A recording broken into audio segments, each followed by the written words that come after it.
incredible. In the paradise, we can work it out and see the hard times fading. In the sunrise, we can flee the night.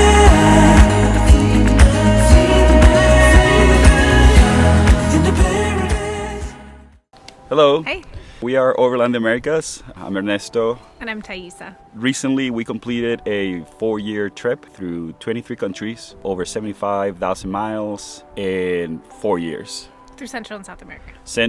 North, Central, and South America. So right now we're just gonna be sharing some of our highlights, some tips. Some of the most iconic overland routes were primarily in South America. So one of them was the Uyuni, the Lagunas route, which was a total 7 days. Then we combined, we call them just one, like the Ruta 40 and Carretera Austral in Chile. That's in Patagonia, so Chile and Argentina. That was about 2 months. Then we did, well, Taisa had to fly back, but I did the Trans-Amazonica, which was 12-day trip. That's actually quite fast. And that included in Brazil.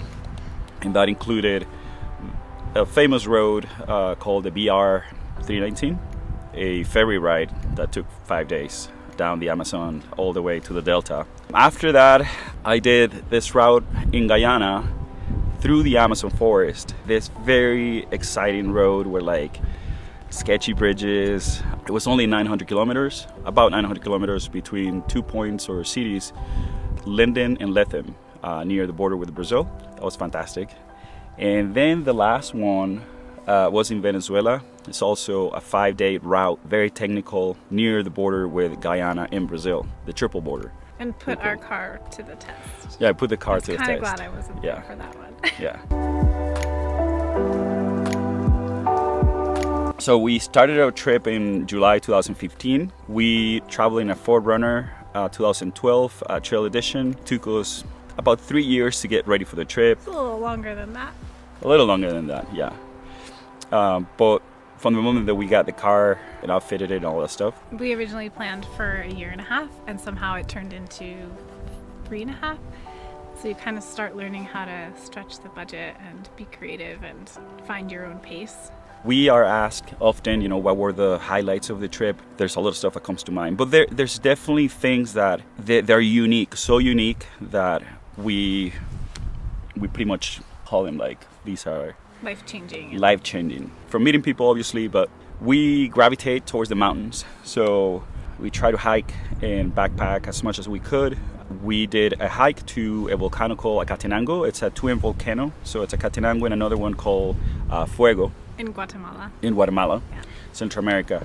It's incredible because it's like nature's fireworks, right? So you go and camp only 2 kilometers straight next to a volcano that in average sort of like erupts every 20-30 minutes.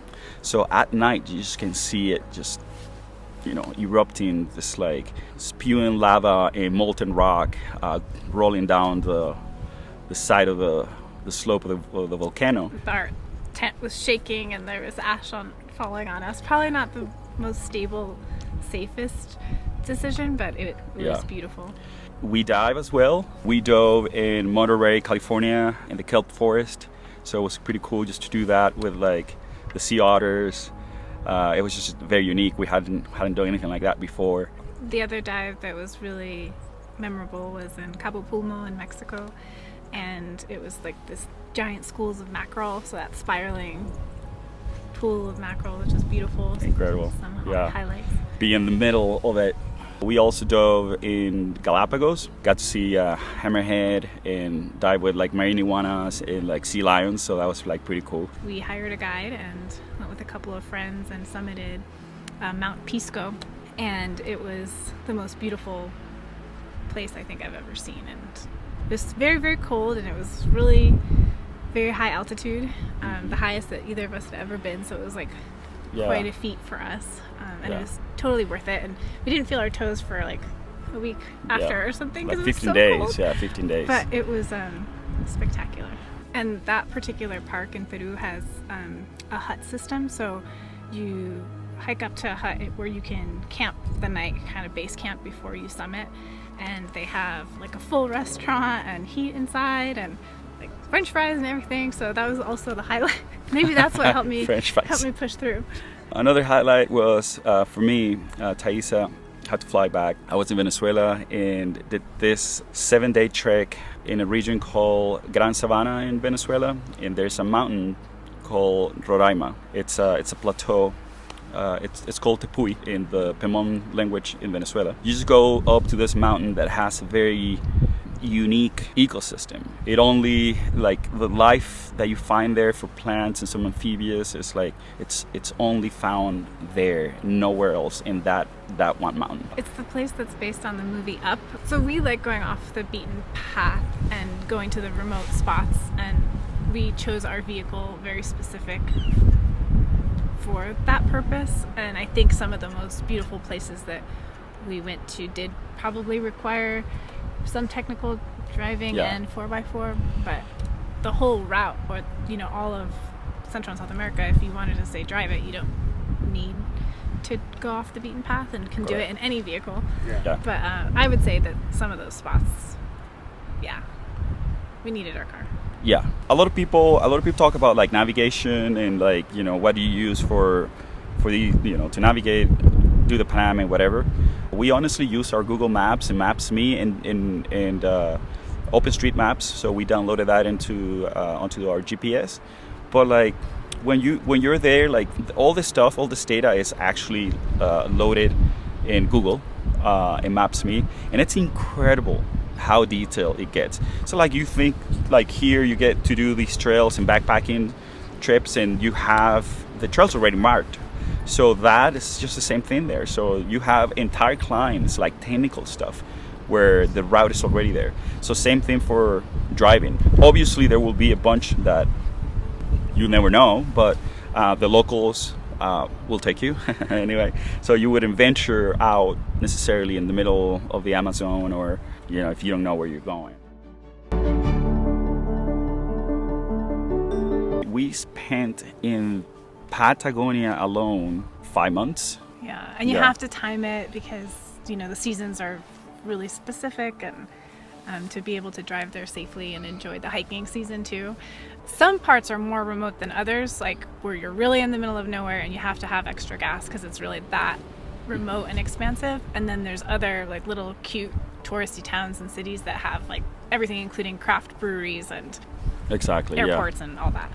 There's a national park in Patagonia called Perito Moreno. It's completely underrated in my opinion. It's also out there, and you do need like extra gas because you can get to the national park, but if you want to explore the national park, the 3 different regions or the areas in the national park, it's quite a bit of a drive. So plus just getting you there, it's a long drive. Great wildlife viewing there. Hardly any people when we were there. Also have like not a hut system, but this little system of cabins that are free, and they even have like a tiny little wood fire burning stove in each of them. We drove to the very end of the Carretera Austral that takes you to a lake called Lake O'Higgins, and it's sort of like nested in the ice fields, the Patagonia ice fields, that are the 3rd largest ice fields in the world.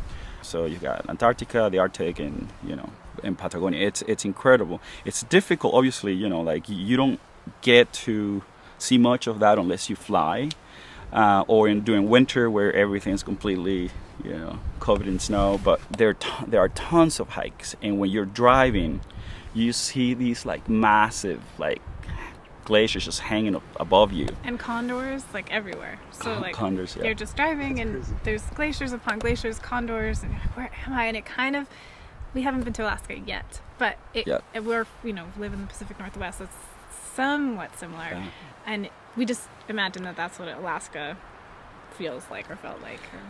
I think that everyone will probably like to experience Patagonia during the summertime. Because there's more to do, more sunlight, and it's not as cold. It's not as harsh in terms of temperature. But it doesn't matter what time of the year. Patagonia is unpredictable. The winds are insane, especially during summer. We were told that winds are strongest Like, I think it's They can knock down camper vans and stuff like that, just like that. And another thing I wanted to say about the Carretera Austral, which is the route in Patagonia, through Patagonia, is that you take multiple ferries. So we took 6 ferries to get to O'Higgins with our vehicle. And something that we encountered along the way, which I found really interesting, is that many people do it on bicycles. So it's another way of seeing Patagonia through the Carretera Austral, like on these ferries with bicycle. I mean, harsh, and it's amazing that people do it, but that was interesting to see. Yeah. The Patagonia region, it includes both Chile and Argentina. And there's the northern section of Patagonia where it's just where Bariloche is and some other cool towns in Argentina and Chile. But it just extends all the way down to the tip, down to Tierra del Fuego in Argentina. Highlights is on the way back up, you see penguins. People ask us tips and advice or something about planning a trip like this, and I think one of the most important pieces of advice from us or opinions is that don't try to overplan and let go of your expectations and kind of have loose timelines and ideas of where you want to go, because the magic happens when you really start exploring, because you're following an intuition or recommendation from a local, and then all of a sudden you find that secret waterfall that's amazing. It can feel overwhelming to try to plan a long-term trip like this. The main things would be to make sure that you have the gear that you need, that your paperwork is in order, that you've budgeted and saved for the trip, but the spots themselves, you'll find them along the way. Everybody has a different way to travel. Some people more frugal than others. What you like to do also depend, it's going to change that. If you're a foodie and you want to go to different cities and try, a lot of the food and good restaurants and stuff like that, it's part of the experience, right? We try to stick a little bit more to the rural areas because of budgetary reasons, but then we'll prioritize gas, fueling up just to get us to places as remote as we could. Because we again the hike, finding a great hike or something like that. That was important to us. Exactly, right.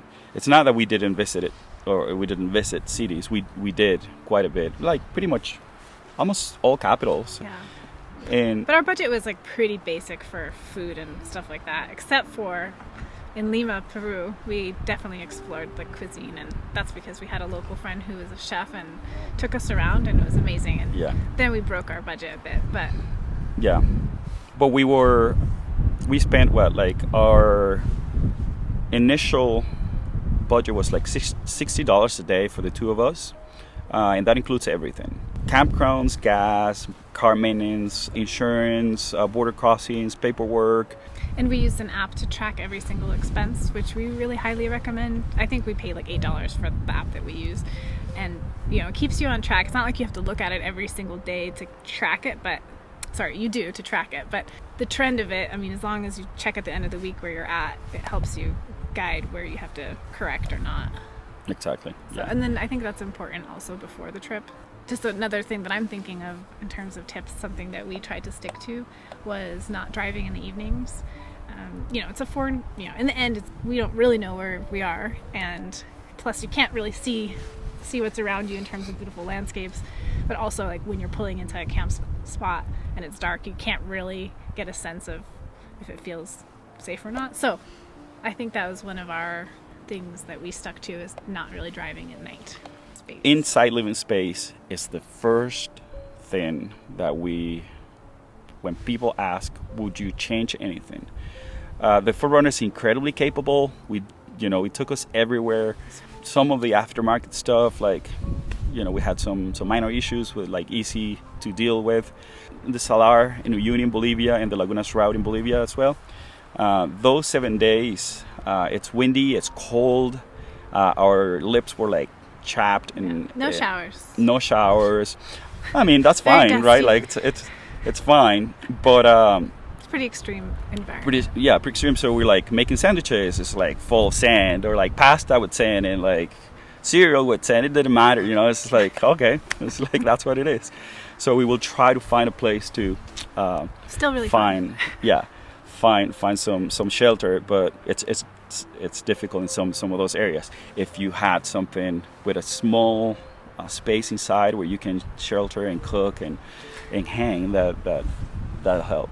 And I think something that was unexpected, at least for me, I didn't realize how many people do this kind of trip. So we've met people from all over the world doing this, as well as fabulous locals, and it was just one of the things, like the biggest takeaways is the immeasurable kindness that people show you along the way, both travelers and locals, and from all walks of life, you know, like you said, students, doctors, investors, farmers, super wealthy folks that opened their homes to us and shared their stories. It was what really left a lasting impression on us, and probably how we learned the most.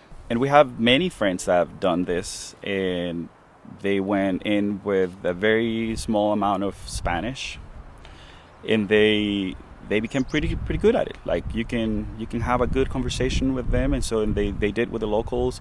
You can get by, ask questions, and beyond the basic things of like ordering groceries or like pumping gas, or or asking for directions, like actually sharing stories like with the locals, that there's a deep connection right there. We get a lot of questions about border crossings. I think we read so much before our trip about that piece, because I think that there could be a lot of anxiety about making sure you have the right paperwork and all that. And I think one of the most important pieces is just to go early in the day, because sometimes there will be a long line, or maybe you are missing a piece of paperwork that you have to get a copy for, or something like that. And so I think just starting early during your border crossing day is like the biggest tip. And then Ernesto has he really enjoys the border crossings now. Yeah. So this is a shout out to Scott Brady. So before we left on our trip, we went to one of the overland rallies, and he talked about border crossings, like how he sees it in a way where like it's like a game, right? Like it's another badge of honor that you get after every challenge and border crossing, right? And if you see it that way, you'll enjoy it. Just come in prepare, and there's anything that you will be able to do or forecast. Just try to get there early.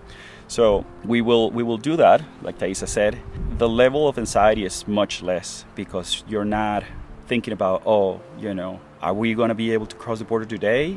And is it find going a to be camping spot before it's dark and right? Stuff like that. Because it's and for some reason, not so much in Latin America, because it's a little more standard, but like in Central America, and also because it was kind of the beginning of the trip, there was a level of anxiety, and it will reset. You'll get comfortable in the country you're in. Future overland travel. As soon as we hit Patagonia and turned around, I freaked out.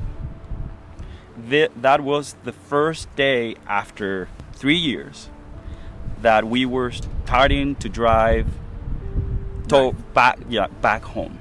And we think that we still have the energy to circumnavigate Africa, just tour, do something similar to what we did in Latin America, shipping to Europe, going down to the Gibraltar, into Morocco, and just drive all the way down south, the west side of Africa, to South Africa, and then like up east, of course, like changing routes.